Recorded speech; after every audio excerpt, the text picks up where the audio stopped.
Des agents de l'Office central de lutte contre la corruption et la fraude fiscale ainsi que de l'Inspection générale de la police nationale ont effectué des perquisitions au ministère de l'économie et des finances lundi, dans le but de vérifier d'éventuelles faveurs fiscales accordées au PSG par l'État lors du transfert de Neymar en 2017.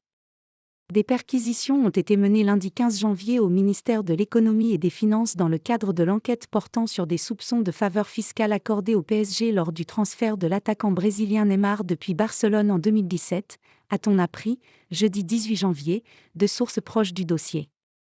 Ces opérations, révélées par Mediapart, ont été effectuées par les policiers de l'Office central de lutte contre la corruption et la fraude fiscale, OCLIF, et de l'Inspection générale de la police nationale, IGPN, en présence des juges d'instruction Vincent Lemonnier et Serge Tourner, a précisé à l'AFP une deuxième source proche du dossier.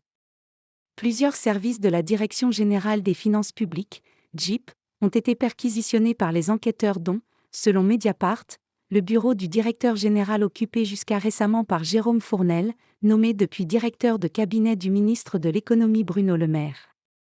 Ces soupçons, sur lesquels l'enquête débute à peine, s'inscrivent dans une instruction menée depuis septembre 2022 par des magistrats instructeurs autour des opérations d'influence attribuées à l'ex-directeur de communication du club, Jean-Martial Ribes, 57 ans. La justice se demande si l'ex-vice-président macroniste de l'Assemblée nationale Hugues Renson a tenté d'obtenir du gouvernement des « avantages fiscaux » pour le PSG lors du transfert pour 222 millions d'euros, le plus cher de l'histoire, de la superstar brésilienne dans le club de la capitale. Un possible « trafic d'influence ». Dans un rapport d'enquête transmis le 21 novembre aux magistrats instructeurs, révélé par Libération et consulté par l'AFP, l'IGPN s'interroge sur un possible « trafic d'influence » impliquant Hugues Renson. D'après ce rapport portant sur 10 ans de messages avec lui retrouvés dans le téléphone de Jean-Martial Ribes, l'ex-DIRCOM a sollicité, sans équivoque, des services de celui qui a été conseiller de Jacques Chirac à l'Élysée. L'ex-vice-président de l'Assemblée nationale affirme le 24 juillet relayer auprès de Gérald Darmanin, alors ministre des Comptes publics, un sujet PSG qui semble être la fiscalisation du transfert. Gérald Darmanin considère que c'est bon.